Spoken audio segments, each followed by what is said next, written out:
Hello, everybody, and welcome to the Geek podcast, where we celebrate geek, nerd, and pop culture. Each week, we deliver the best analysis for fans, by fans, on anything related to movies, TV, video games, comics, anime, and manga. We talk geek. And now, here's the Get Geek podcast.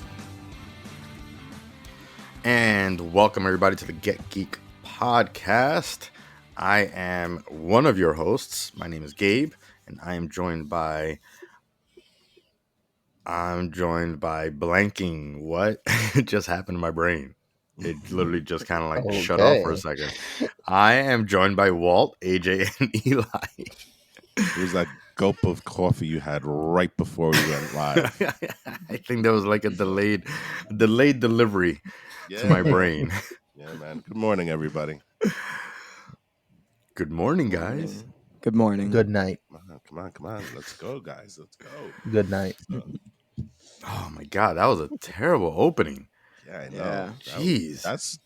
That's probably the worst one we've had since we started Get Geek. Maybe, yeah. That was horrendous. Get Geek's like what, past more than 100 episodes? I guess it had to happen sometime, right? I guess so. Yeah, so. What episode count are we on? I have no idea because since we gone to the season format, I have no idea what it is. So, it's definitely got to be over. I mean, we're in the third season. Yeah, give or take a few missed weeks and stuff. Yeah, we got to be over 100. Episode 12 of season 3 for season 3. So so yeah, we're definitely over 100. I could tell you that much. Well, anyways, despite that terrible opening, we have an awesome episode for you guys. We're going to just kind of chit chat a little bit about what's going on during the week, and what's going on with Netflix. But of course, please hit that like, rate, share, and subscribe button to support your favorite podcast, which you're listening to right now. And let's get this show on the road. Speaking of roads, you guys did something this weekend. Vroom, vroom. Yes. Let's talk a little bit about what you guys got up to this weekend. So on Thursday, we went to the New York International Auto Show. Wait, you guys are on? Yeah, that's right. This is spring break for you guys, right? Yeah. Well, for them. You just said Thursday, and I'm like, what? Oh, for Eli. Yeah. Oh, just for one person. Us two have to work. So, but I took the day off. Okay. So, so we headed out. We actually had bought tickets last year, and because tickets were available last year, but COVID kind of wrecked those plans because they ended up canceling the show because of the heightened Delta virus at the time. I think it was Delta then. Omicron didn't show up until the very end of 2021 into 2022. So the Delta virus screwed our plans for the auto show last year. But this year, with everything sort of going back to normal, even though we are still in the middle of a pandemic, despite what other people might believe, we went out there. And I got to tell you, it's been... So for AJ, this is his second time going to the show. Eli's his first. I've been there about 5 or 6 times before, but it's been a long time for me. So, we walked in almost kind of like seeing it for the first time. I'm real quick. I'm curious that how close to the event did they cancel it last year? I believe it was. If my memory's been bad lately, but I believe it was close to. It was within a month of the actual thing. Okay. Because I remember we were making plans and everything. So I was just wondering if like they delivered the cards already, or if they were kind of getting everything ready before. No, I don't think they ever got to that point. So it's been a while since we've been there, and so we went over there, got there like around 12 o'clock. 12, yeah, around that time. And the first thing you see is that they have this huge Jeep track, which unfortunately the lines were way too long for us to stand in, and so we didn't get a chance to do it. But I mean, literally, you're talking about there was one point I believe it was a 45-degree incline Incline? Really? Yeah, that probably. went up at least 20 to 30 feet. Yeah, it Whoa. was And they were horrible. running their Jeeps on that. And then, of course, there was staircases that they went down. There was the things, the inclines where, the Jeep is literally on one wheel and stuff like that. So it was cool, but like I said, we didn't get to do that. The overall show was okay. Um, Now that I think about it more, there were a lot of cars missing. A Well, lot of auto manufacturers missing. yeah, I mean, I want to hear from Eli since it was his first experience, their first time there. Did you have fun? Yeah, it was definitely fun. I got to see a lot of cool concept cars, but I did notice that a lot of it felt like there was a lot missing, even though I don't even know exactly what was missing. I felt Hmm. like there was like still some stuff that would have been added. Like I heard that there were like a lot of manufacturers that didn't come to the show. Hmm. Maybe you can explain on that, but yeah, I mean, you literally when you heard you were going to the auto show, what was the manufacturer you wanted to see the most? Lambo, Lambo, right? Lambo, of They course. had two. Two. What did They they had have for the two. Lambo? Was it their SUV? The The Urus was there, Uh the huh. which Huracan. interestingly enough, I don't know if that was the new one that's coming out soon, the performance package, right? They also had a lime green Huracan. They're all electric Huracan, which is scheduled to come out soon. But the problem is that they put it toward the back of the main floor, toward the right, Hmm. and they had it behind like a bush wall almost. And the only people that could actually walk around in the exhibit were VIPs. Really Yeah. interesting. Yeah. Because they had that in that exhibit. Not only did they have the Lambos, but they also had two Rolls Royces, two Bentleys, two Porsches. They had the Panamera, and they had the 911 GT, but that was it. That's all you got in terms of Yeah, it wasn't Porsche. like an You know. actual. It wasn't like Porsche. Is my favorite car brand. Hmm. Um, it wasn't like an actual Porsche booth. Where they're talking about like the new concept cars and stuff. They're just, Yeah, man, that kind of sucks. But I it mean, was at the same pre-existing time, like cars. Yeah. like all that matters is that you guys had fun. I mean, you guys Yeah. were talking about like getting on the Ford track. Yes, Mhm. and, So what? and Andre, I want Andre to speak about the Ford track because I Yeah, think he had the most visceral response to that out of really? all of us, Oh right? Yeah. God. Yeah, So that like took me completely off guard. Like just one moment everything's fine and good. And then oh the God. next it feels like I was about to get jettisoned out of my own body. It was What? yeah, like cuz what they did was Yeah, explain to they me. Explain to started me what the whole process was. so they started you off, you get in the car, okay. The dude makes like he goes ahead a little bit, makes a turn, and then he goes in reverse. And there's a straightaway right Mm-hmm. there. Mm-hmm. Yeah. Then what the guy just does is he just slams on the pedal, and you go. This is the Yeah. EV. It Uh, was Yes, it was a Ford F-150 EV. What the guy was telling us is the car that we were in as stocked was a $90,000 EV. And we did like 0 to 60 in about 3 seconds in a truck. And I mean, Wow. like Well, like I mean, like you AJ you can do said, that in a truck. You can definitely do that in a truck. Period. People like, yeah. like the engine block and the whole powertrain is just so big and strong that like yeah, and it's got like these big wheels, so it's gonna have like that crazy grip on the I on the think floor. But damn. I think the thing that really knocked AJ for a loop first of all, you get thrown back into your seat. So Yeah. it was literally a thing that you get whiplash from. But I think probably one of the bigger things that AJ, you know, um, there was no warning.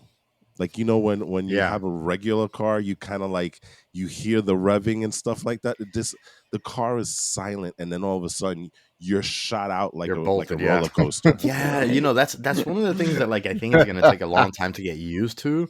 With electric vehicles, I've driven a few, and it's just really, really weird to come to like a stop sign or red light and just brake, and all of a sudden it feels like the car is off, and you start questioning, is this thing on? You know, like I started like Hmm. kind of like looking around.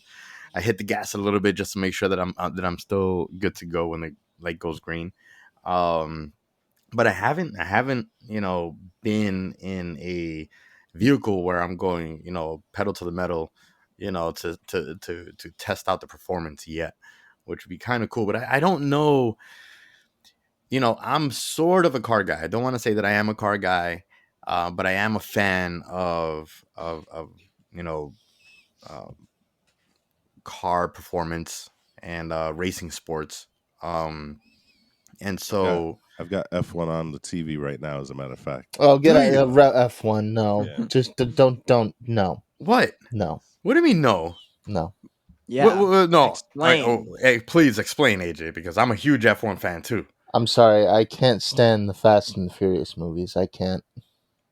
Oh my Wait, God. Wait, what? no, he's not talking about Fast and the Furious. He's talking about Formula One. Oh, I was about to Christ. say Oh my God. No, because I know that the And later if movies there's are if called like there's Smart. F9, yeah, FX. that's true. That's true. Yeah, yeah. No, No. but to be fair, Formula the One. only one that merits replay all the time is the first Fast and the Furious movie. That is the one that revolutionized the car world, really. You know. That's when the movies were actually about the cars. Yeah, they actually were Yeah. about cars, and it was about racing. Yeah. Oh, anyway, um, yeah, huge F1 fan, so we could definitely talk about that. But Mhm. I don't even know where I was going with that. So you were talking Where was I? about how quiet the Oh yeah, cars yeah, are yeah. and the So jolt yeah. that So you get.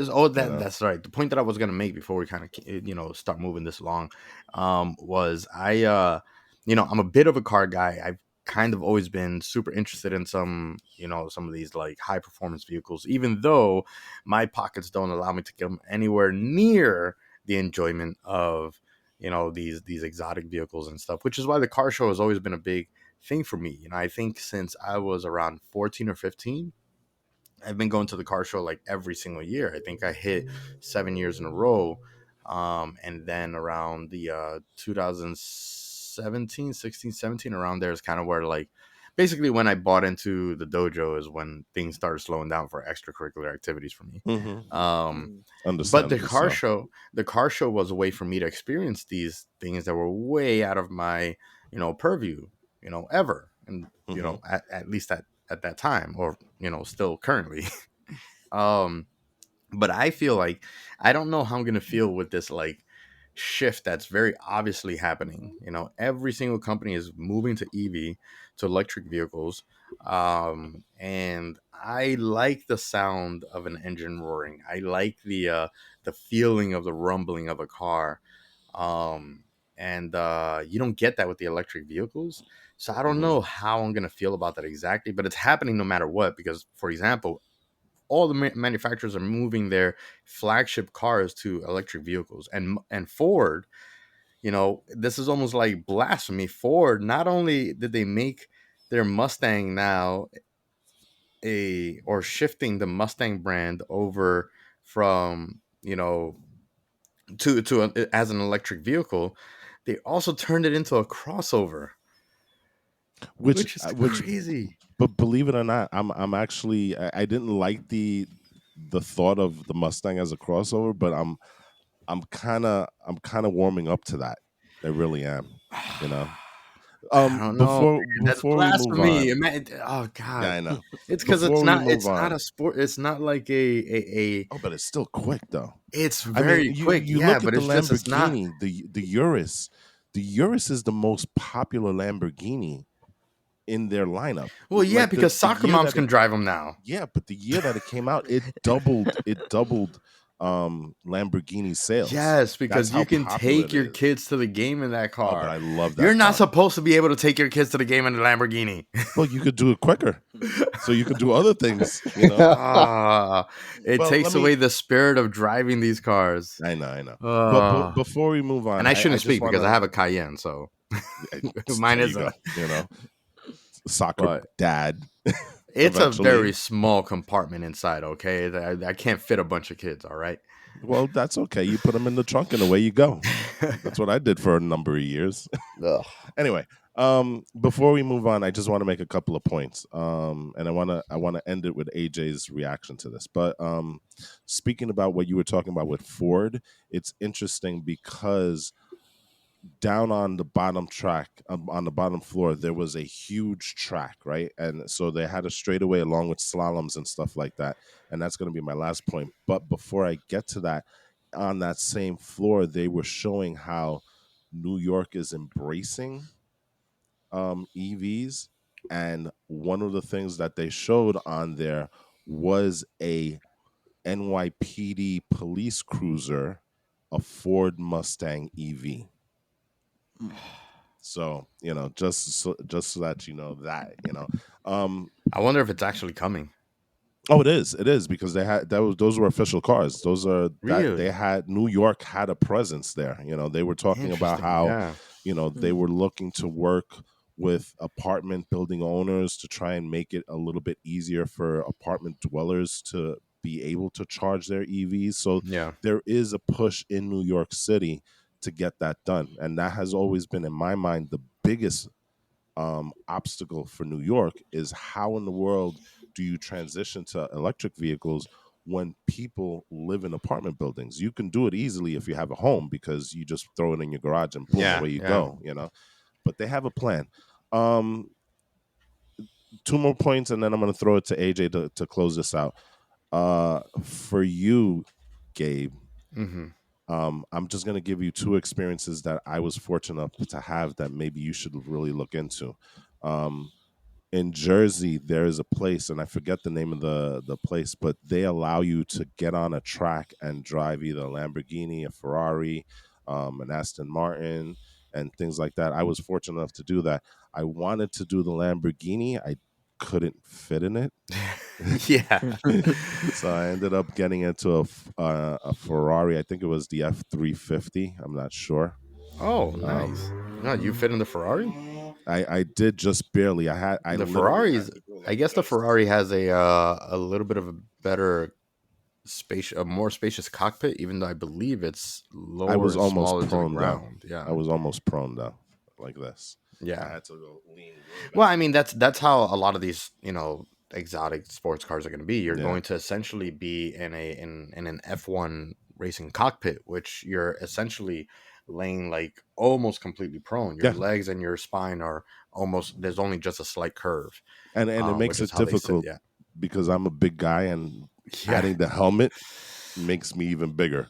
And I think that um, that's something I'm gonna want to do for sure this year. I don't know if I'll be able to do it for my birthday. It's so cold and stuff. I don't know how they operate, but it would act that would be a cool birthday you kind of should. weekend type of thing. The, Yeah. the only thing I warn you against, make sure that you stand behind somebody that you know is not going to jump in a car and drive 40 miles per hour in front of you, Oh yeah, that would suck. because they don't allow you to go around people. You have Yeah, they to don't allow you to drive pass. Yeah, behind them. yeah, So I actually tried to break the rules by stopping completely in the middle of the track to give him enough distance. yeah. So And you can push it. Yeah. the guy was like, you really need to move. Oh man, that So sucks. I didn't That get to sucks. I didn't get to open up the Ferrari. The other experience that I had was down in Florida. I was able to jump into a NASCAR rig. Ooh. Oh, a stock car. Yes, Nice. and complete with a professional driver, and I was the Passenger passenger, and we took the track at over 200 miles per hour, on the bank and and everything. the whole 9 yards. I mean, literally, I'm not a guy that gets frightened easily, and I wasn't frightened, but I was concerned as he was moving closer and closer to the wall, where we were only inches from the wall. So Ugh. that No. was Oh interesting. Days of Thunder, no. gonna take him on the outside. Exactly. So that was something that if you're ever down in Florida, you might want to try it. It's on the Disney property. At least it was back then. Well, I am in Orlando a couple times a year for jiu-jitsu competitions. All right. So maybe the next one Okay. might The might have last to the do last that. bit that I'm going to end this, and I'm going to throw it to AJ to discuss it. The Ford was not the only track car that we jumped on the auto show. We also went, like I said, downstairs to the big, huge EV track, and we jumped into a Kia EV6 concept car, and Mm. we took that around the track. Obviously, somebody was driving it, and so I'm going to throw this to AJ. In terms of the straightaway and the jump, which one was more impressionable for you? Was it the Ford or was it the Kia? I gotta say, it was the Ford. Like, when you were in the Ford, like, you literally felt your heart drop or whatever. But with the Kia, Or just like, just your heart just whatever, your heart, your lungs, maybe your kidney dropped. I don't know, whatever. yeah, all that. But with the Kia, you felt like, I'm not gonna say a fraction of it, but like maybe 3/4 or 4/5 of what the Ford kind of put you through. Hmm. I So think Yeah, the similar, but not exactly. I think I yeah. had to do something with the driver because I don't think the driver of the Kia was as aggressive as the Ford guy, right? That might be a company culture thing, right? Like if you work for Ford, you're representing this brand that houses the Mustang, and it's like, yeah, we're Ford. With Hmm. Kia, maybe the personality of the drivers or the people that they hire are a little bit more subdued. I Yeah. don't know. So, just on that note, CrossGen, the other podcast that we're on, we're actually going to be doing an entire episode, a video episode of the New Yeah. York Auto Show. So, if you want to check out that, we're going to be not only talking about it, but we're going to be showing you some of the concept cars that we saw, some of the experiences Sick. that we had. We really tried to showcase not the average cars, but the more exotic cars on that show. So if you want to check that out, definitely check out the CrossGen podcast this Tuesday, and watch it on YouTube as opposed to your That's gonna be fun. I gotta regular check that thing. out. I gotta subscribe. Yeah. Yeah. So that's that. That's the auto show for us. That's what we did this week. What about you, Gabe? Me? Oof. Yeah, man. Well, aside from working pretty much every single day, I didn't really do too much, but I did get in a chance to sneak out, and I made some excuses, uh, at the dojo at work in order to get out to do this. But I went and saw the Rangers Islanders game on Thursday, Ooh, interesting. Mm. and that was a That lot is of fun. awesome. That was a lot of fun. It was a friend of mine, had gotten tickets. He's a huge Islanders fan. I'm not a huge hockey fan, but I do root for the Rangers. Hmm. And there's like this like little banter between us, and I'm this guy that doesn't know anything about hockey, but for some reason, you know. I'm in this like conversation with him and all that, and he's like, "Yo, you want to go to this game? You want to go and see my team beat your team?" I'm like, Which didn't sure, happen. no problem. Let me see if I can make things work. I was able to get coverage at the dojo. I didn't tell them that it's because I was going to a Hmm. game. But you got We'll to kind of keep do that a these things secret. sometimes. We'll bleep that out, like when Yeah, we put exactly. it. So anyway, we go to the Redacted. game. It's fun. We're at the UBS Arena, and the UBS Arena is actually an amazing arena. And we actually also even tailgated. First time I ever tailgated. We got like this little, tiny little grill Hmm. and some hot dogs and sausages and stuff. And we did not realize how cold it would actually be. So we're like there, like just in the freezing cold, trying to start this little coal grill like campfire thing, and we're just like struggling because the grill is literally like the size of like It's a little hibachi girl, yeah, right? it's a little tiny grill, and we're just out there with like lighter fluid, just like trying to light this thing, Were and you we the light only it. guys there doing that? Yeah, we were. So because the thing is that like apparently, so at UBS Arena they have a rule against tailgating. So we had to kind of do Mm. everything. We Okay, drove so all the way to the other end of the parking lot so that we're very very far away from security so that we could do this little tailgating, so and we're you just there. sneaked so you sneaked out of work, right? To go to a Rangers game, and then decided, you know what? Despite the fact that it's illegal, we're still gonna tailgate. You know what though? Interesting. It's it made the experience all Did you the did you that much boost more the car fun. afterwards? I mean, really? So we're there and like the we finally like the grill, but the grill's just not like hot enough, and we put like the dogs on there, so we kind of we had these dogs that were grilled, but were just lukewarm. So basically, you had Vienna sausages Basically, we have Vienna sausages, but they were still on a delicious. bun. I maybe had a little bit too many hot dogs and sausages, but whatever. We got into the arena, and when we get to the arena actually, like I said, it looks really, Yeah. really amazing. It's the brand new UBS arena, and I'm telling you, man, it feels like Yankee Stadium with like all the amenities. It just feels like when you walk in, it actually even feels like Madison Square Garden. You know, when you walk in and you have like the escalators and all these like kind of shops and stores Hmm. and restaurants and all that stuff. Um, and then when we get to the actual rink, the view from the rink and the stadium is just phenomenal.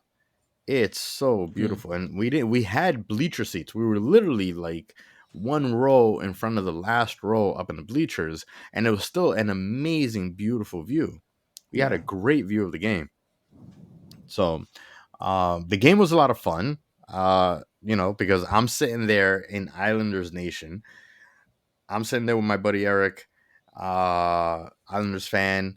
We have two people in front of us that are huge Islanders fans. It's like a dad and son kind of gig there. And then right next to me sits these two guys that are already definitely under the influence of alcohol before the game even starts, and they're just like they're asking around like, are you an Islanders fan, are you an Islanders fan? And everybody's like, yeah, go Islanders. And they ask like, what about you an Islanders fan, to Eric? And he's like, yep, Islanders all day. And then he gets to me and I just stay quiet, and he's like, oh my god, this guy, and he says like, obviously it was sort of obviously tongue-in-cheek, I'm assuming. Hmm. um but he said a comment that I like, that I hope no one got into a car accident that day. But he said like, I hope all Rangers fans get in a car accident after this game today. Wow. Yeah, Wow. it's terrible. Wow. I said nothing. I was like, I did nothing for you to you. I'm this humble little nice Rangers fan in a sea of Islanders fan. I'm being nice. I'm not wearing the jersey, the whole nine. But then the game starts and they hit up. I forget who it was. Man, I need to look this up. But right off the bat, like 30 seconds in, we score a goal. Hmm. Rangers score a goal, Of and then course. within halfway through the first period, we score two more. Hmm. So we take a 3-0 lead in the first period, and these guys are going crazy because here's this one Rangers fan in the sea of like Islanders fan. And I'm just like kind of clapping, very, You've just very become like a target. lightly. Yeah, I Yo. kind of did. You Um, know. anyway, the game ended. I believe it was 6-4, Yeah. but some of these goals were scored like in garbage time. Anyway, to finish it off, it was kind of funny to see like a packed stadium in the first period, and then by the start of the third period, it was literally only Rangers fans left Yeah. Well, in the UBS arena. that's how it works. Damn. Rangers are having a special season. Um, They really I are. Yeah, they really are. Then and they have a good chance of making the Stanley Cup Finals and actually winning Lord Stanley's Cup. I Um, would hope so. I hope that there's a chance. I hope they get a good chance. I know that yeah. I believe they got home rink advantage Hmm. in the first series. And they have a great goalie, Yeah, so Shusterkin. that also helps. Um, I'm I would sorry. Did you say Yes, Lord Stanley? yes, Yes. that's what you Lord got. And remember, this Stanley. is it's kind of like a Canadian sport brought to America, Mm-hmm. and Okay. so they retain a lot of the traditions of Canadian hockey and stuff. out of respect, I mean, obviously. Canada's still in Yeah, they're still in English, force in but they're still hockey. I in mean, English territory, I believe. right, exactly. They're they're Um, they're English Commonwealth, I believe. So they still honor Queen Elizabeth and get all the royal treatments and stuff, I believe. yeah. So you have all that. Um, in terms of how awesome a hockey game is to watch in terms of spade and stadium, I've been to both the Meadowlands and Madison Square Garden to see hockey games. I haven't been to the new UBS Arena, and I don't think yeah, and so Hockey is just super fun. hockey is really good when it comes to the way those stadiums are set up, because you really have a good seat wherever you are, Yeah. Hmm. um but and I don't know, I'm gonna ask you, Gabe. Hockey is such a different experience watching it live than it is watching it on TV. Yeah. I think more so than any other sport, hockey is meant to be watched live, because Yeah, there's something absolutely. about that, you know. Well, you know what it is. So what it is, and I think this is, and I think that this is what it is. Um, there's so much action that's happening at the same time, Mm-hmm. that it's hard to follow. And one of the biggest things is, for example, you can't and I don't know the hockey rules. I'm a brand new hockey fan, so to Play the speak. games. Uh, Play the but EA games. I should. Seriously, I should. seriously. That's how I learned hockey. I You got know. I got another thing that I gotta tell you about, like what I did, which would be Mm-hmm. kind of interesting and cool.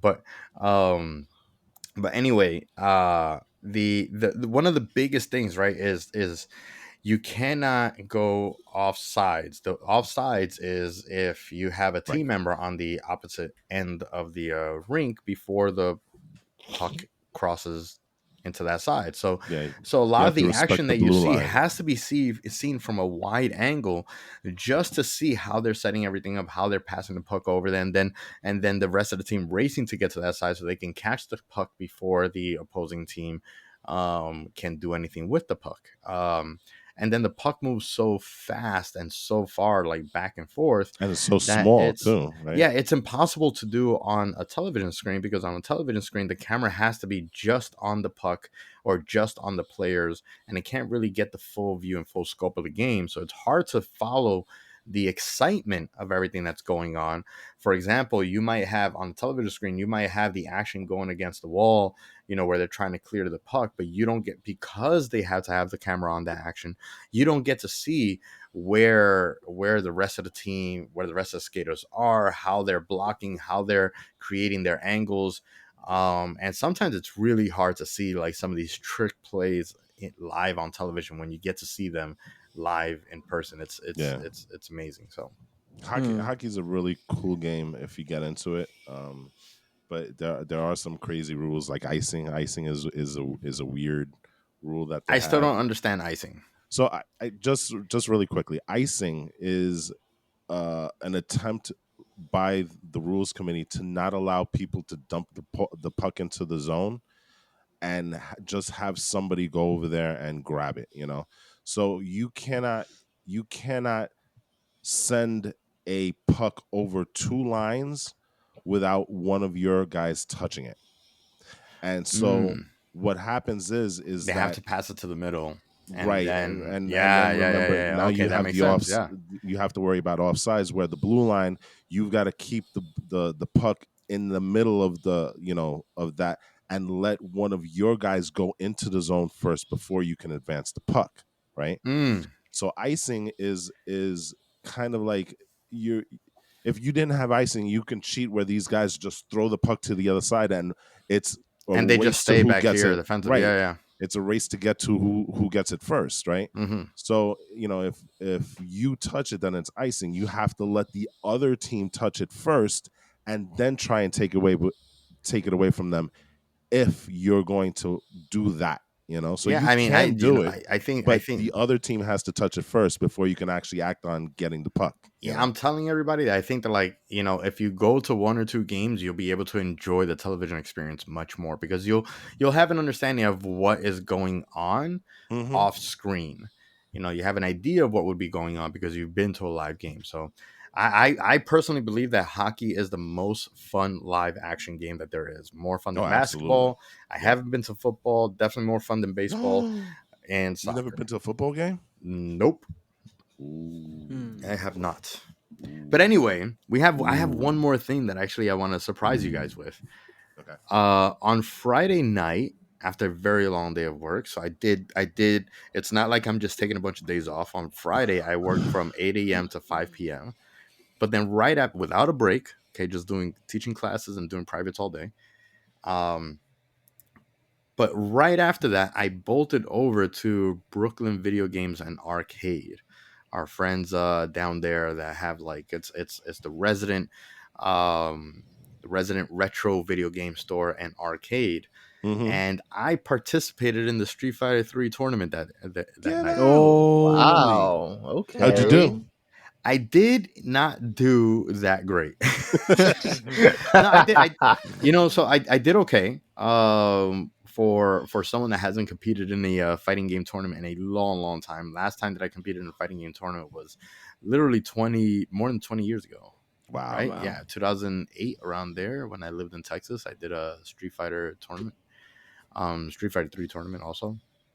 And like they normally have their tournaments for a lot of stuff on Thursdays. I know that they're now doing tournaments like Thursday, Friday, Saturday, and then they have a calendar on like what game they're going to be playing on that those days. And this one I signed up for when I first saw it because I was like, oh my god, it's a Friday and I think I have the night off Mm-hmm. and I'm not doing anything. So I, drove over there and wanted to hang out. And I didn't have any expectations at all. But then when I got there and I saw how some of these guys were playing, because they're all there like a whole hour before, like warming up and playing like their characters, then I Wow. really saw that I had no chance of winning. Um, Did you win a game? I did actually win some matches and win a set. Okay. It was a little it was a lot of fun. My first set. So the way that the tournament works is that it's just like an Evo tournament, fighting game Mm-hmm. tournament, where you have a winners and a losers bracket. So basically, everybody has to be eliminated twice to be fully eliminated out of the tournament. Right. Your Interesting. with your opponent, you start off by having a best of three set. So each match is best of 3 rounds, and then you have to win 3 matches or 2 matches, best of 3 with your opponent. Mm-hmm. In my first match, I am a Ken player in Street Fighter 3 Third Strike, and I faced Remy. For those of you guys that don't know, Street Fighter 3 characters, if you know Guile, which does like the sonic booms and the flash kick and stuff, he Mm-hmm. is a Guile like character. I was more nervous for this tournament than I was for any of the world championships in jiu-jitsu that I've competed.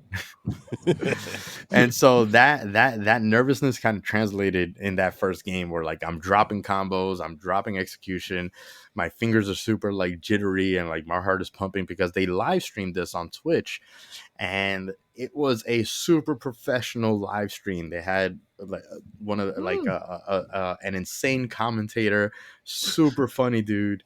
Um, shout out to NYC Furby. He's the one that put on the live stream on Twitch. He has a Twitch channel and he live streams a bunch of local New York competitions. But it was a ton of fun. Uh, I did win 1 round. I won 1 game in that set. So he won the first game. I won the second game. That he beat me in the third game. It was very close. But Mm-hmm. I ended up going into the losers bracket. In the losers bracket, I fought a Hugo. Hugo's like your Zangief type. He's a grappler. He's There. very, very scary. I feel like he's Mm-hmm. much scarier than Geef is. Um, I won that set. So I lost my first match, but then won the last 2. And so Okay. then I advanced in the losers bracket. And the way that the losers bracket goes is that if you win the losers bracket, you get to now face the winner, the finalist. You become the Right. next finalist, Mm-hmm. right? Mm. So let's say the person that beat me in the first round ends up going all the way to the finals, and I win the losers bracket. I face him again in the finals, and the finals is a best of 5 set of matches. There was no chance of me getting there because the skill level is way too great. I mean, it's unbelievable. If you guys take a look at these guys, like, I mean, and Street Fighter 3, I would say, is probably the most technical and hardest game to learn out of all the Street Fighter games, which is why I love it so much. But that was a lot of fun. There was, cash prizes. I believe first place won 180 or 200, something like that. They won a few $100 in the first place. Second place won a little under $100, and then third place gets like 30-40 bucks, something like that. So it was really, really cool. That was most of my adventures this week. Now that you Finally got your got to feet get out of wet, the house. now that you got your feet wet, are you planning on doing? Oh, more I'm doing Street Fighter every single tournaments? Street Fighter 3 There you go. tournament. So, I'm see, they do each one of the games once a month. Okay. And they have a rotation of tournaments every single week. And it kind of gives these people like they build this community now. Like now they have a Third Strike community that I'm probably going to see a lot of these same people at the next tournament. So, okay, yeah, that's I'm cool. super, super down. I can't It's wait to go compete and get my butt kicked again. But I'm in training mode now. well, that's what I'm saying. Instead of Call of Duty, a Street Fighter 3 Third Strike 30 minutes before bed. Got to get my rounds in. Yeah, I think that was part of your nervousness because even though you've played it before, you've never played it in a tournament style in a long time, right? Yeah, So yeah. You being more nervous doing this than jujitsu. Jujitsu is kind of like second nature to you. So Yeah. you've got that. Now that you're doing more and more tournaments, it's going to be a little bit easier. And hey, I mean, again, if you might see some of these progress, guys, right? man, I'm telling you, man, I gotta find like the actual stream. I hope that it's like available to watch on YouTube or something like that. But man, these guys, like, the timing is so precise on some of the stuff that you got to do, some of these loops, some of these combos, that it's like These guys it's live insane. and breathe that stuff. So Yeah. So they do that in their sleep and whatnot. yeah. It's interesting that you mentioned Twitch because this week both AJ and AJ's been doing Twitch for a bit, but he does it more for like his friends and stuff. But I actually convinced him to throw his on YouTube, and I got a little saucy, and I decided, you know what? Let me do my own Twitch and YouTube. So we both got on. He did his earlier in the week. I did mine yesterday, right? Yeah. Yeah, we Yesterday. Yeah, did you did yours it. yesterday. We were both playing Elden Ring. Eli says that I was a little extra on my Twitch stream. Yeah. So Really? yeah. But Well, it was Okay. still pretty good, somewhat. Maybe. I don't know. I don't know. Old man gaming. That's what I called it. So, Hmm. let's see how that works. But it was actually kind of fun. It was actually kind of fun, you know. But weird at the same time. I don't know how these guys do it as a regular basis, but hey, Hmm. maybe I'll I do mean, another one. I that's don't know. kind of the idea, right? Like you gotta create some sort of interesting characteristics to make people want to follow you and watch along. I've never been a Twitch guy. It's hard for me to like commit to even watching the shows I want to watch. Mm-hmm. Um, and despite my outings this week, that's kind of like an outlier. I don't get a chance to go out too much lately, and that's gonna probably be even harder very soon. But Yes. so I'm Oh, trying to take advantage now. But it was fun to be a part of it. I'm definitely looking forward to the next tournament. I'm definitely looking forward to hearing some of these that commentary to speak. I mean, if you guys go to twitch.tv/NYC Furby, you'll actually, I just found it right here. You'll find the tournament on there. It's a Third Strike monthly at Arcade Brooklyn. It's pretty cool. Send It's me the got link. 6.5 thousand views. Yeah, send me the link. I'll see if I can maybe extract yours. Oh And, man, and you're gonna throw see it on. video of me playing actually, because they had a full video camera set up, the whole nine. It was cool. All right, so I'm do I'm that. afraid And I'm afraid of like rewatching the video now to see what the comments are on my game.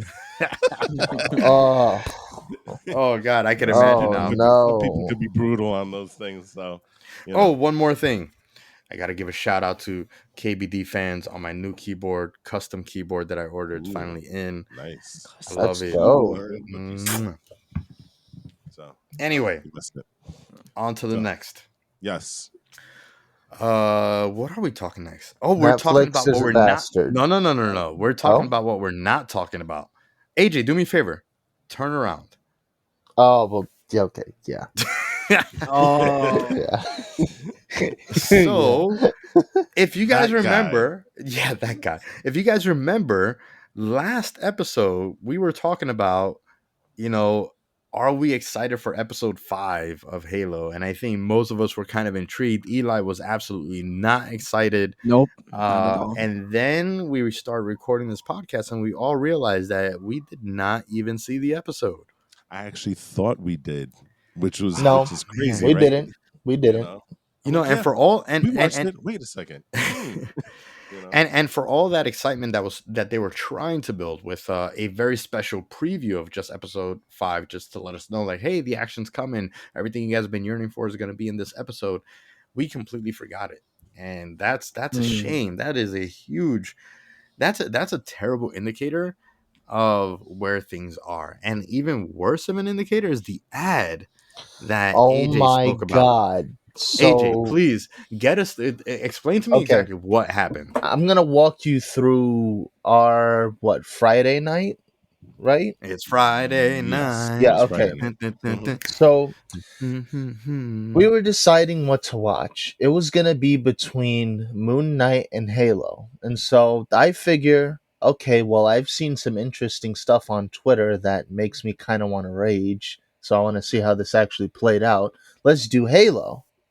And I saw Eli in the corner. He was going, "Oh God, not more of this cringe." Mm. I And so wanted to watch it. that's not the impression you gave me Friday night. I No, saw that face you made. I told you I wanted to watch it just to make fun of it. Yeah, that was after. That was I know. after we decided against it. But anyway, Whatever. um, so we get into the Paramount Plus app.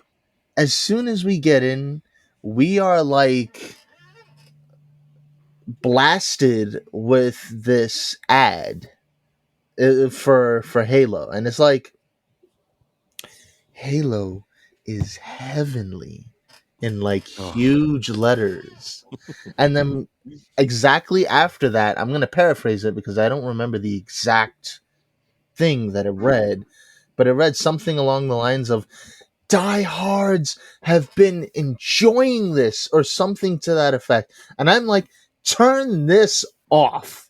We're I need to watching find this Moon ad. Knight. I need to find this ad. Bro, you can't speak for me like that. What? Okay, that's that. Oh wait, I'm sorry. Hold on. Let me bring it back. Halo Halo is is heaven. heaven. I'm watching this on Walt's phone Oh right now, but god. did it have the other quote under it at all? No, No, it not was this time. kind of like it was Mm-mm-mm. like an actual ad, like Halo it is was a bit of a heaven. video, like a And video ad. then it's funny because now I had also seen a an ad also that I sent to the group from Hmm. the not an ad actually, it's a meme by the Halo the series IG page, which is kind of funny because I almost feel like whoever's the admin for the IG page is trolling either the fans or Halo or both, because they That's have a funny. meme of John 117, clearly because he has his helmet off, saying, I can't hear myself think. And then Cortana in the next slide says, well, I can, and you're not missing much. And that's kind of a little bit that is either a troll job or probably one of the worst, most out of touch memes that you can post, because clearly this is what, this is the sentiment that a lot of Halo fans, the diehards, feel, that hey, like, if anybody's asking, like, you're not missing much, there's not that much there. And I don't know how Damn. this got approved. Is it even still there? Oh my goodness. Did you read the Yeah. comments on that? Because people were raging on both sides. You know. I haven't. Yeah. Yeah, I sent Walt I sent sent me you a couple of the screenshots. screenshots. It was pretty hairy. Here's one of the comments: when I tell Cortana I can't watch this show. Oh man. God, so I don't the know. I mean, like, I feel like I feel like the it's already done. I feel like there's not. I don't know if personally I don't feel like there's redemption if I'm at the point where I completely forgot about the show halfway through. Yeah, I know. The Halo is Heaven comment comes from TV Guide. I didn't even know TV Guide still existed, I to don't be know why honest. you would use that You know. comment in the first place. Well, I think they're trying to. It's positive marketing for them, right? Ugh, But I don't know. Not if they think about it. See, the thing nowadays is that you cannot market without having a comment section. So everything from the marketing standpoint, you can't think of like from a marketing perspective, you can't think about like, all right, how is this ad going to feel, or how people are going to feel when they see it. It's now the instant reaction has to be like, what are the comments going to be like under this ad? mhm. And that's kind of how things got to be now. Are they going to make fun of this ad, or are they going to poke fun at us for saying Clearly, this? And whoever clearly, put yeah, that they thing up they there, are they Yo. have so many the missteps from pre-marketing, making us feel like this is everything that we've been yearning for years. They should have been much more clearer about the fact that this is not the Halo video game. And then all these I think they ads, were though. I think they were. I I don't think think they were that clear. Not if I, I didn't get that point, especially in the ads. well, Those the ads trailers, didn't do it. the Yeah, trailers, the I guess. trailers really did do a good job of making it feel like this is Halo the game. So the Yeah, message was I would not agree with clear to that. me. Yeah, but if you read the articles, the creators were very very upfront in saying this is not canon, this is not based on the video games. But I guess I see your point. For the person who doesn't read like we do, like all of this other stuff, 90% of people you don't. would not have gotten that. Because, for example, me, I don't read reviews until after I've seen it. You Hmm. know, I don't read reviews until after I've seen it. That was But very this was loud yawn. beforehand. This was before the show even came out. It's funny because yesterday, But right, that's what I'm saying. AJ? Like, I don't read reviews or articles about a Hmm. show until after I've started seeing it, because I don't want Ah, okay, anything to be spoiled. I okay. want that first impression to be like, unveiling the mask and the blindfold for me. Hmm. Unveiling the mask. Well, what was it, AJ? Pun not intended. AJ, what was that conversation yesterday?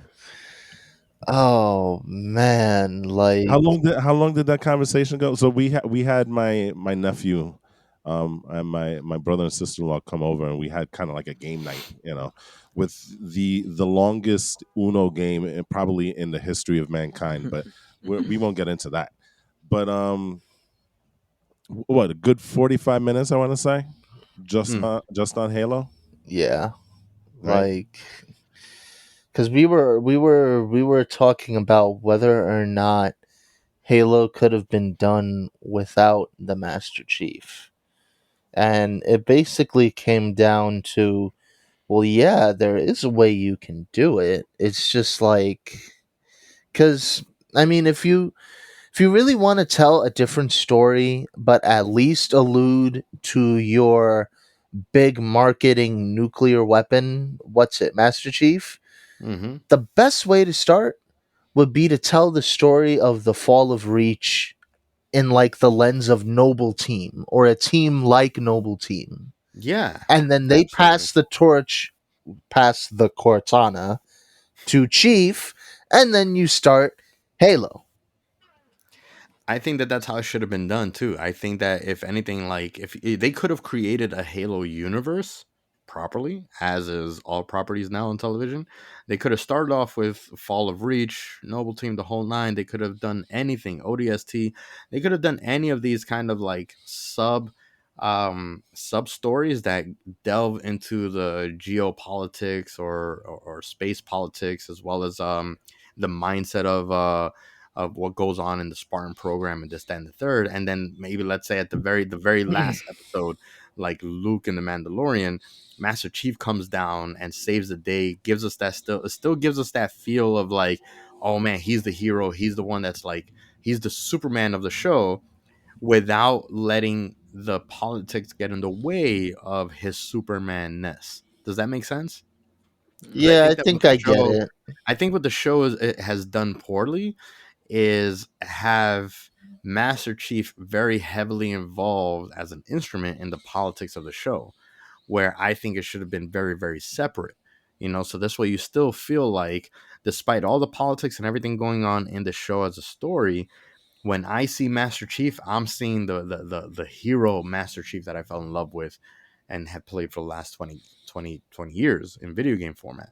And then you can have like a Master Chief show, completely separate after the story's been set up. I think that that's really how it should have been done. Yeah, that's another thing we actually got to talking about, like how difficult it is just adapting video game material, period. Like, especially when you get around to talking about, oh, well, why does Master Chief wear his helmet all the time? Well, it's because the player, they can kind of transplant themselves now that they've not seen the face, this, that, and the other. But, like, I disagree with that. I think that that's something where what I feel like. I feel like that's something that we are now justifying by osmosis, because I never knew that that was the intention. That's just something that I started hearing after the articles started coming out explaining why he's taking the helmet off. I mean, did you guys ever feel like, oh, I'm Master Chief when I play the game I before the mean, articles? can I be completely honest? Yeah. I was never a Master Chief guy. I was all about Arbiter.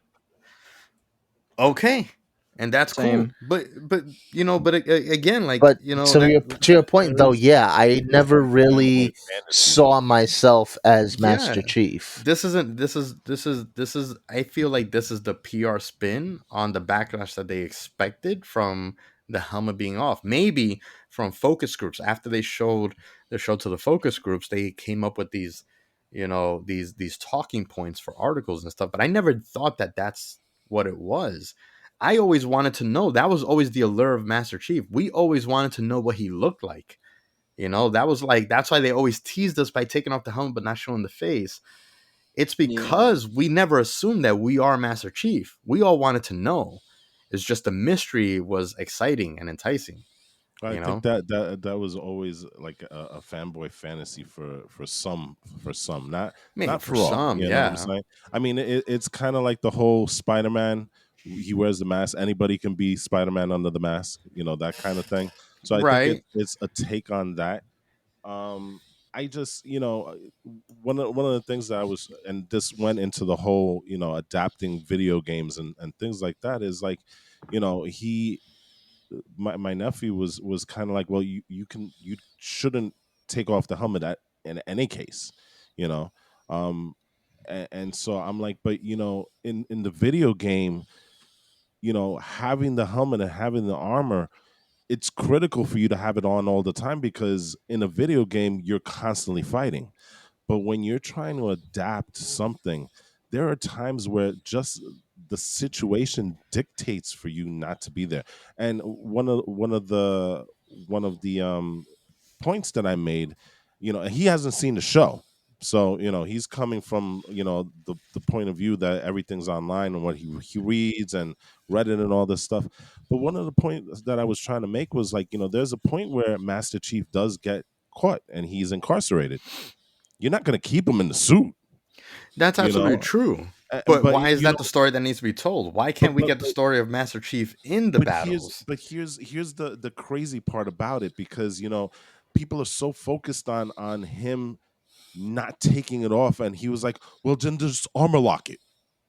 I'm like, that's not what you do when you put somebody in jail. You know what I'm saying? Yeah. And then there are moments where you see him relaxing and stuff. He's not going to be relaxing in his armor. I'm sorry.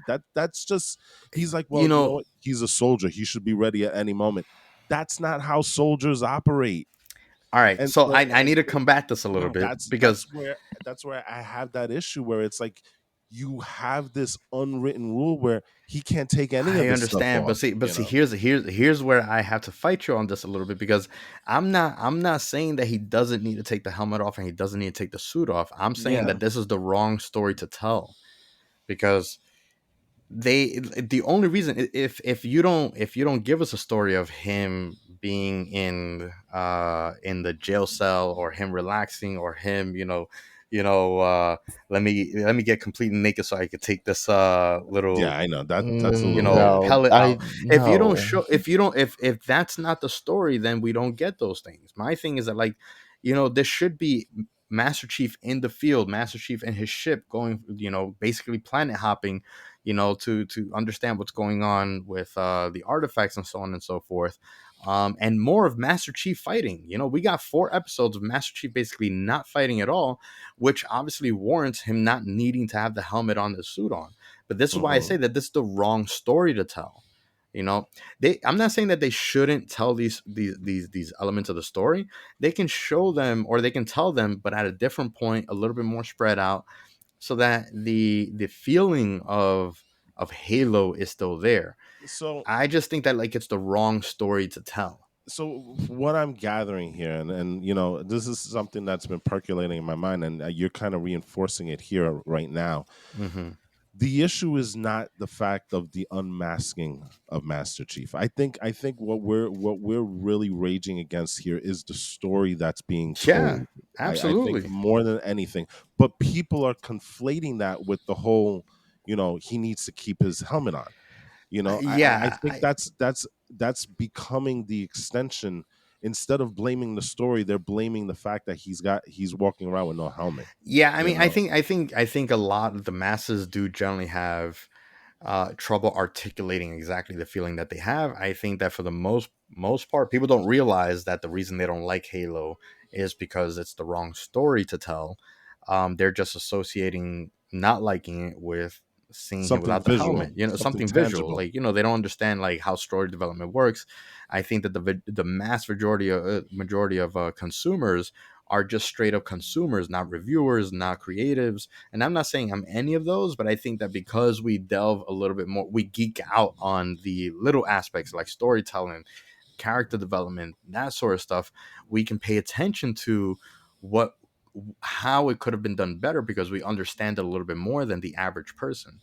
But the thing is that that's it still holds true. Even though the majority of people are complaining about the unmasking and how often he basically doesn't have his helmet on, Hmm. it's still the root of the problem is still the same. I think it's just the wrong story to tell. Yeah, I think and it's a gamble that they made, but I think it's not paying off ultimately. yeah. The one last thing, the other thing that he mentioned was he felt that Master Chief should not be involved in the series at all, I agree. and and you're gonna speak on this, right? But my whole thing was like, you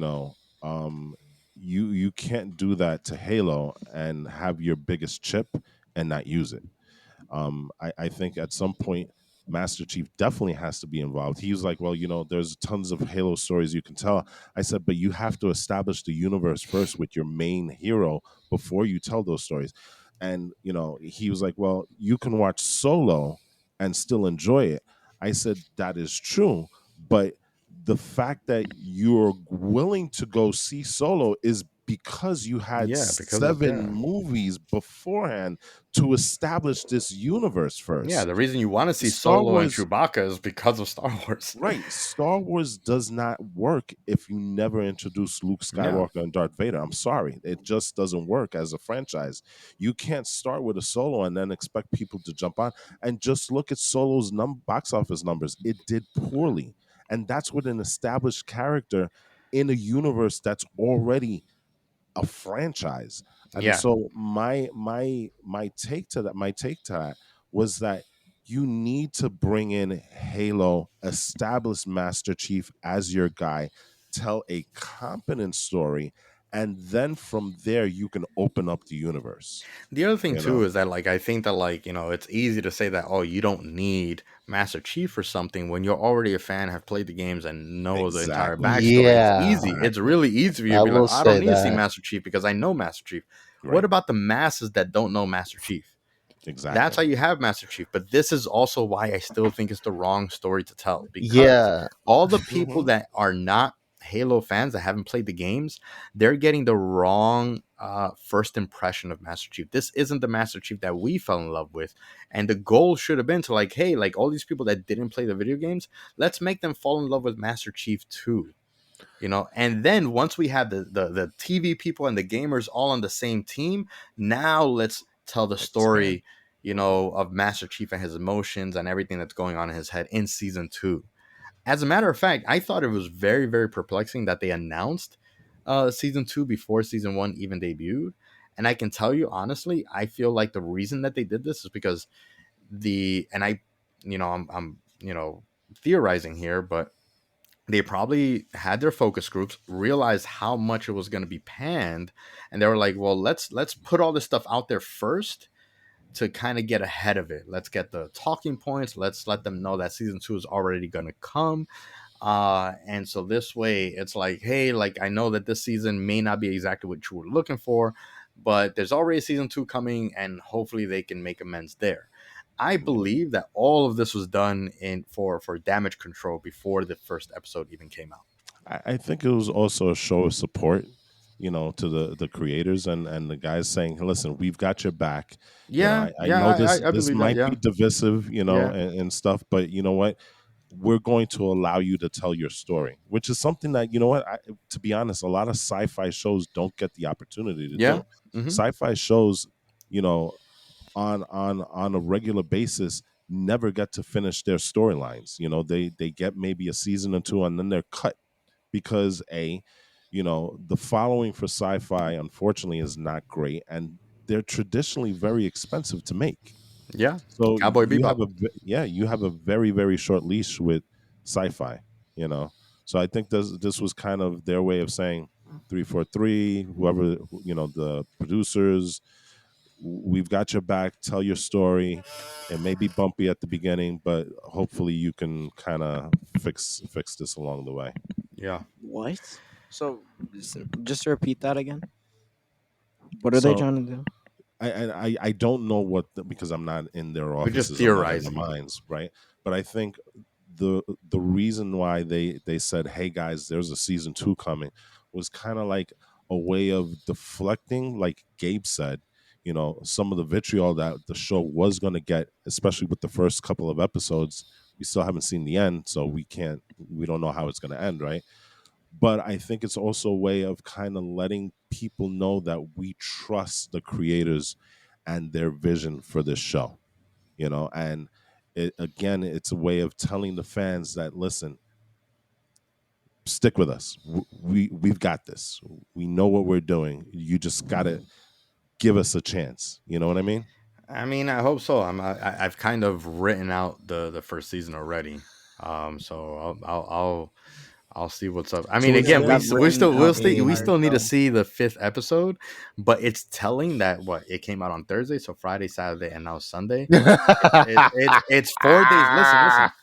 It's 4 days removed, and not a single meme or anything has come out of the 5th episode that's like, wow, oh my God, or that reviews of is like, the truth? Yeah. that Well, episode was amazing. We didn't have any of that. maybe not that there were memes that didn't come out about, okay, well, yeah, if you're talking about like, wow, this episode was good, there were more memes that aren't necessarily no, the They're not memes on that their side. can, yeah, like, But this is what I'm saying though. Like, there was nothing out there, good or bad otherwise, that was like, go check out this episode, or even that, how bad was this episode? Like, there's just like n- no talk. I'm no, actually looking for it up right bad, now. there kind of was, at least what I saw on Twitter, but Oh, I'm not a like, Twitter guy. I know that Twitter has quite a lot of chatting. So Well, just so that just really, really quick, IGN gave the episode a 7 out of 10. Wow, that's Um, generous. I mean, Games okay. Radar, IGN is generally pretty generous. yeah, Games Radar gave it a 3 out of 5. That's Okay. still Um, generous. Well, you didn't see the episode, so you Forbes don't know that. It's gonna Forbes.com. be bad though. I love You don't the know that, Eli. It is. It You listen, don't listen, is. know listen. that. There's only like 2, 3 more episodes left. I'm just gonna give you 2 more here. This one's from Forbes.com, and I love their title. No butts, no memes, only glorious combat. Thank you. Generous. And God. AJ, you're probably going to enjoy this because it introduces some species that we haven't seen before. Yeah, None. no. I know what's supposed to be in that episode. I don't like it because it has 343 written all over it. All right. The Of course. last one I'm going to say is from Game Informer. I'm going to read the first sentence. It's no secret that the Halo series has seen its fair share of ups and downs. The title of the article, Episode 5 Review, Best Episode Yet. Interesting. So, listen, I guess maybe we do have to watch it. beauty is going to be in the eye of the beholder, really, at this point. So, I'm not going to criticize it until I see it. And to be honest, part of the reason we haven't seen it is because we've had kind of a busy schedule the last couple of days, right?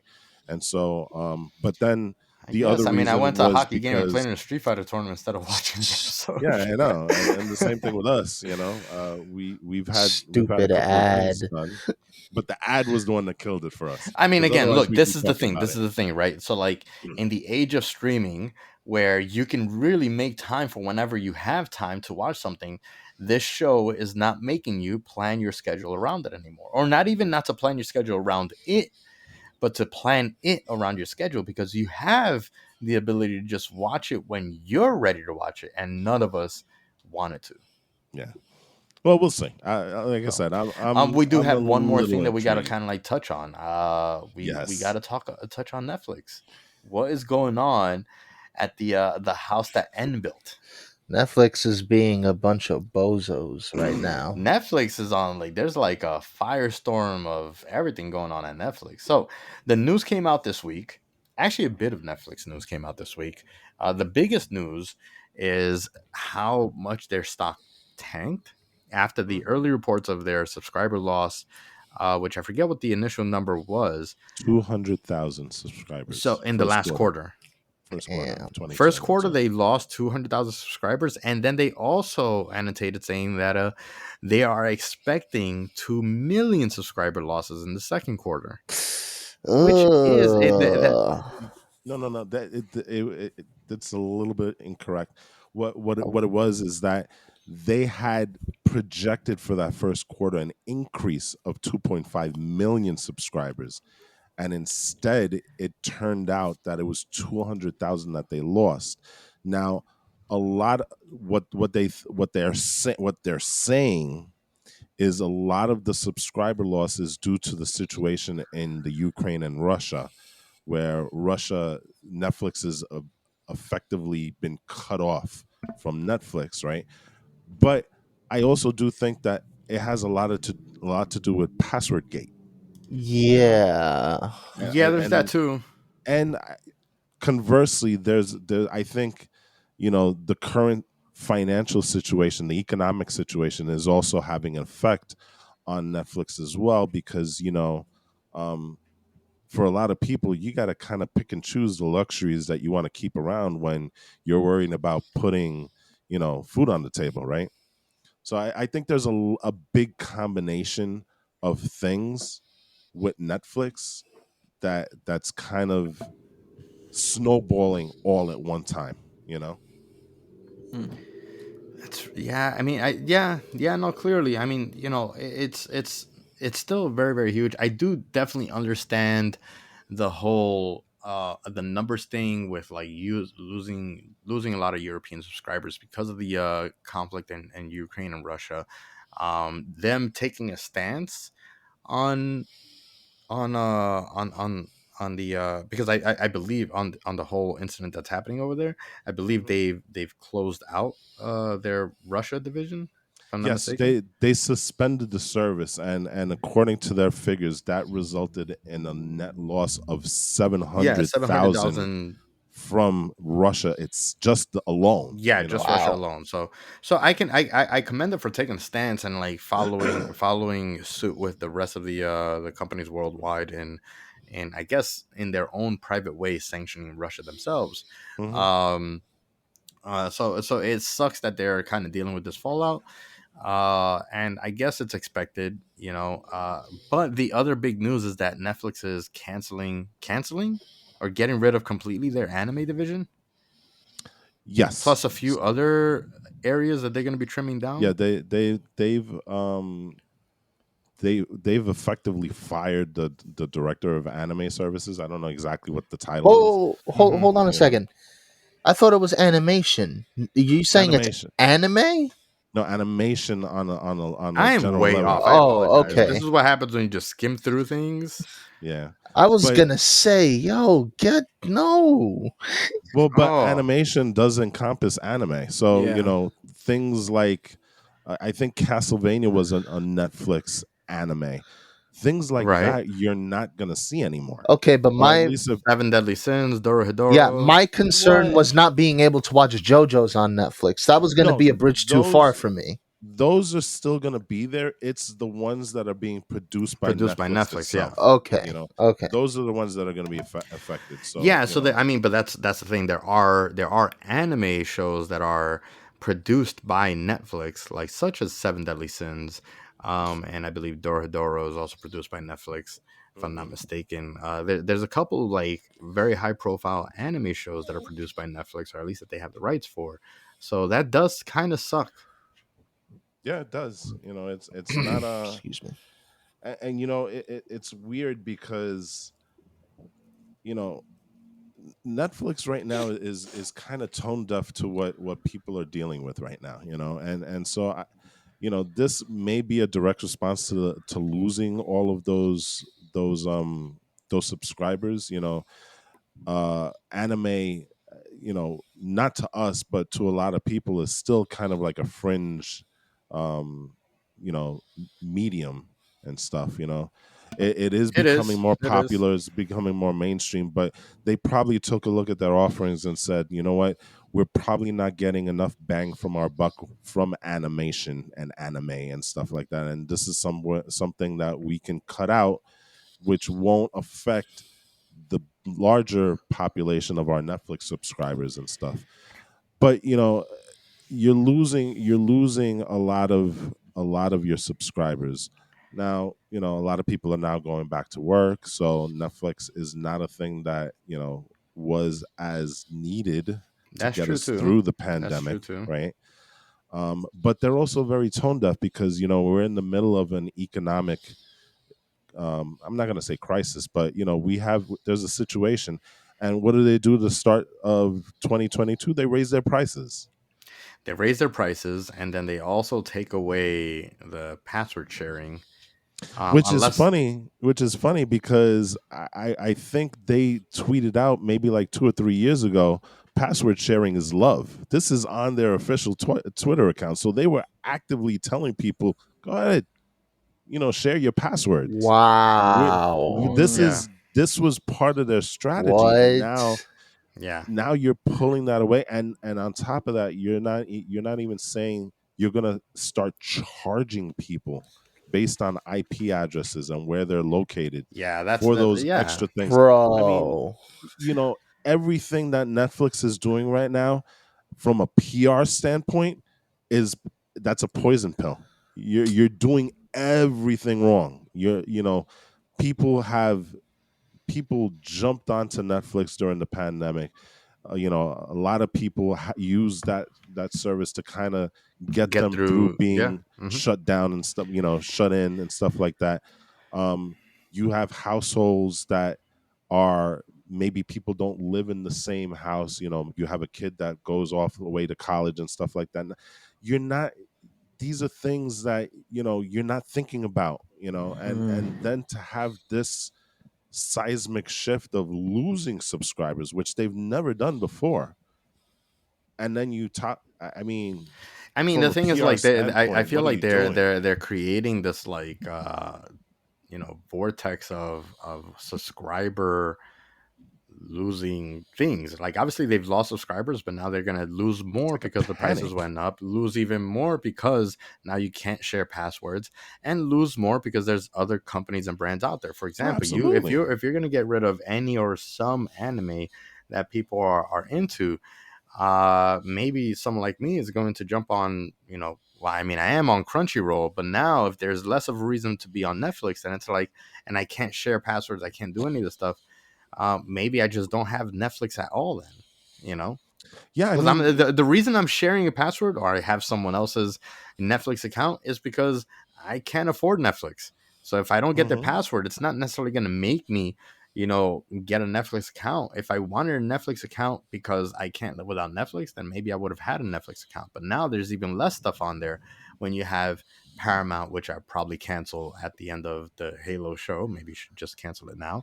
Hmm. Um, like Hulu, Netflix, all that Listen, stuff. Like it's just I don't know, man. Disney's problems in Florida aside, that Disney bundle is looking very, very good when you look at the price that Netflix has, because with the Disney bundle, not only do you get Disney Plus, which handles your superhero, Nat Geo, Star Wars fix, right?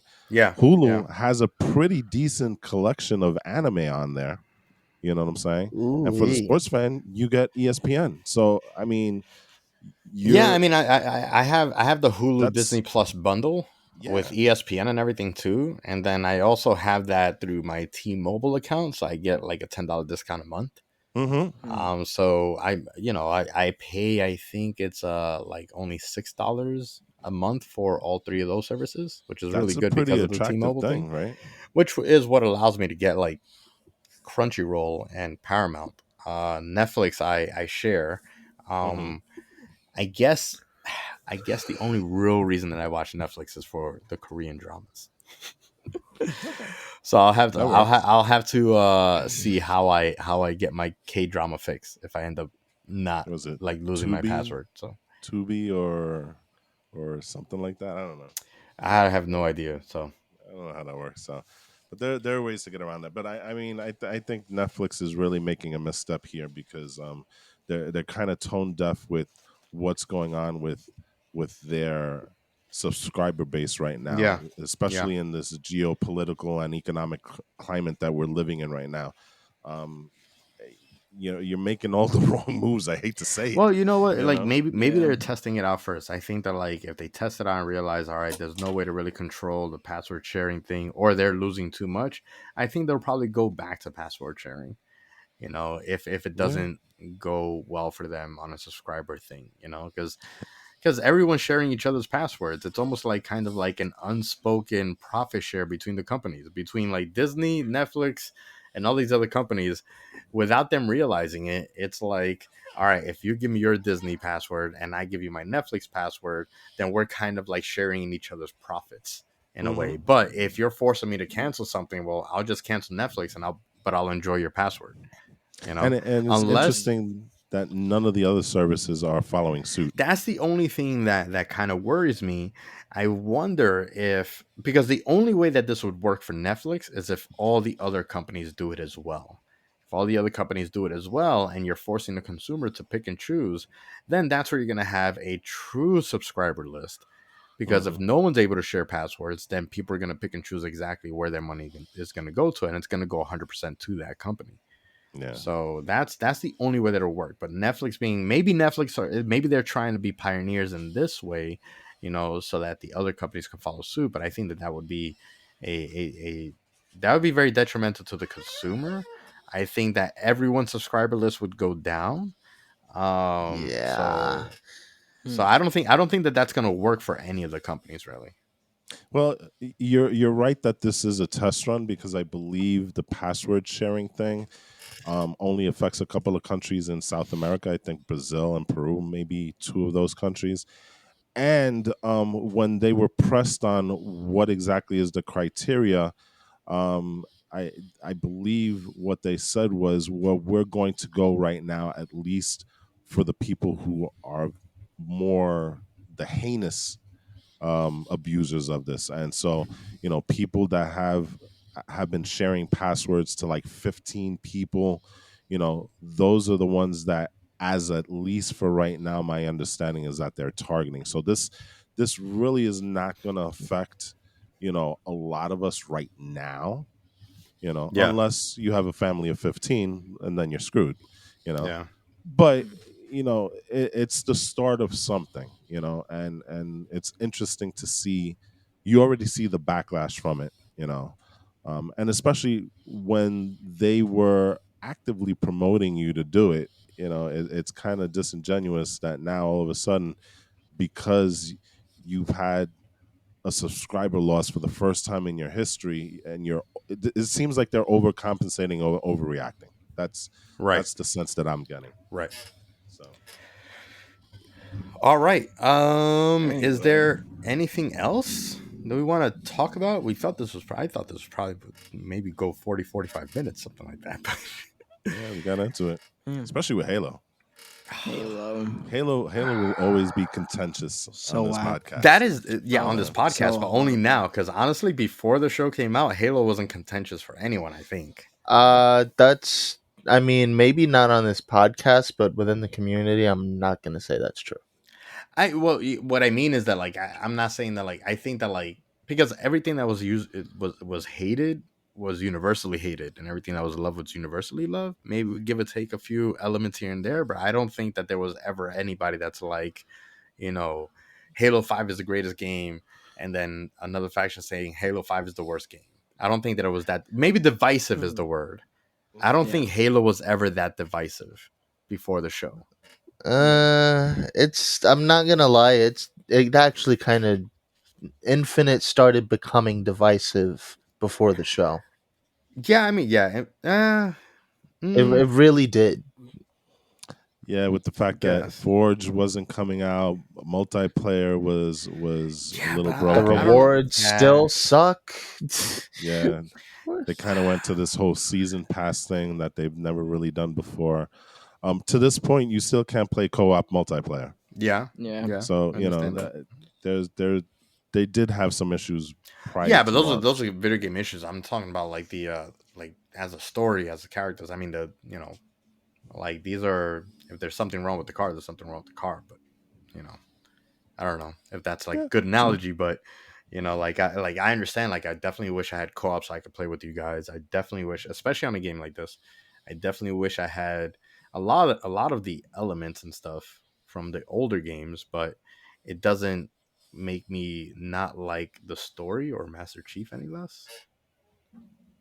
I If have that to makes Mm. get back sense. into Infinite because I started it and I lost. I hate to say it, I It's lost a little yeah. bit of interest in it.